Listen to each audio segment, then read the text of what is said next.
मुंबई में मीडिया से बातचीत के दौरान शिवसेना उबाटा गुट सांसद संजय राउत ने प्रधानमंत्री नरेंद्र मोदी पर निशाना साधा। उन्होंने कहा कि यह उनकी एक और शरणागति है और दावा किया कि उनकी मानसिक स्थिति ठीक नहीं। राउत ने कहा कि अगर माफी दी जा रही है तो सैकड़ों छात्रों का बैकग्राउंड क्यों जांचा जा रहा है। उन्होंने चंद्रकांत पाटिल पर भी तंज कसते हुए उनके बयान को तथाकथित वैज्ञानिक शोध बताया।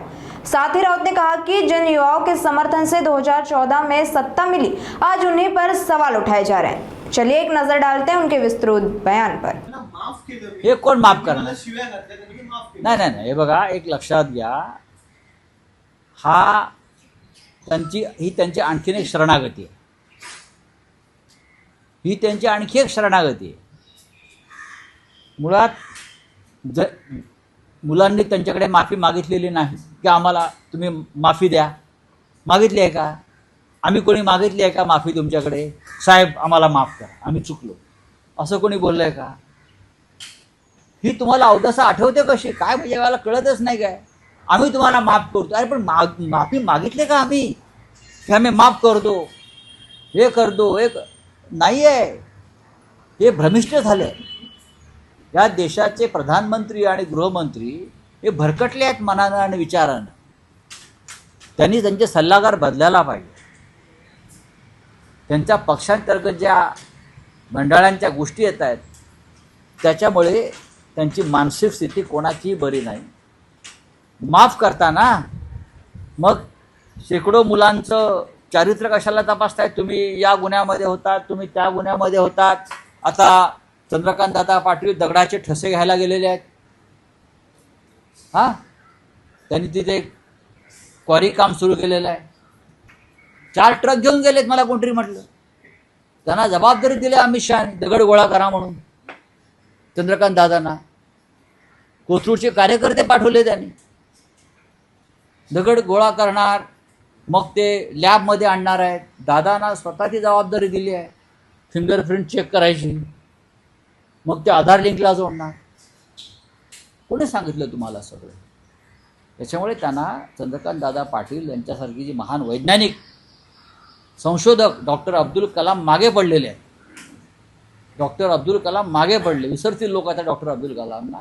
यापुढे डॉक्टर अब्दुल कलाम नंतर हे चंद्रकांत पाटील यांना संशोधन व विज्ञान क्षेत्रातला सर्वोच्च जागतिक पुरस्कार देणं गरजेचं आहे। नाही, पण राऊत साहेब, पंतप्रधान असे म्हणतात की या आंदोलनामध्ये युवकांनी त्यांच्या विरुद्ध आणि त्यांच्या आई विरुद्ध आक्षेपार्ह भाषा वापरली। तुम्ही वापरली ती याआधी?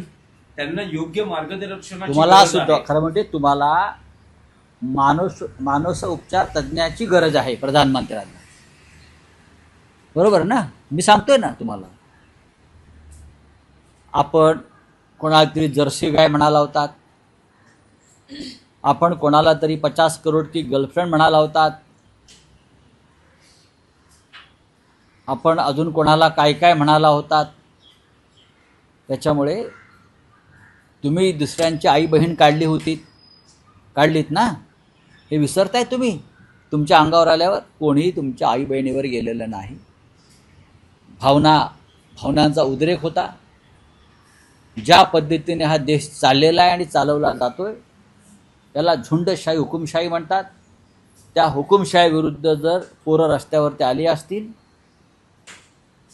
आणि ह्याच मुलांच्या मदतीनं 2014 साली तुम्ही सत्तेवर आला होता, या जयंतींच्या मदतीनं, हे विसरू नका। कोणी तुम्हाला शिव्या घातलेल्या नाहीत। राज्यकर्त्याला त्याच्या लायकीनुसार लोकांकडून आदर, प्रेम आणि शिव्या मिळत असतात। तुम्ही आमचा पक्ष फोडलात, तुम्हाला काय वाटलं नाही? बाळासाहेब ठाकरेंचा, हिंदू हृदय सम्राटांचा पक्ष, अमित शहा आणि मोदींनी जेव्हा फोडला तेव्हा आम्हाला काय दुःख झालं नाही? बाळासाहेबांचा पक्ष आपण तोडता निर्लज्जपणे? शिव्या काय? या काही शिव्या नाही आहेत। महाराष्ट्र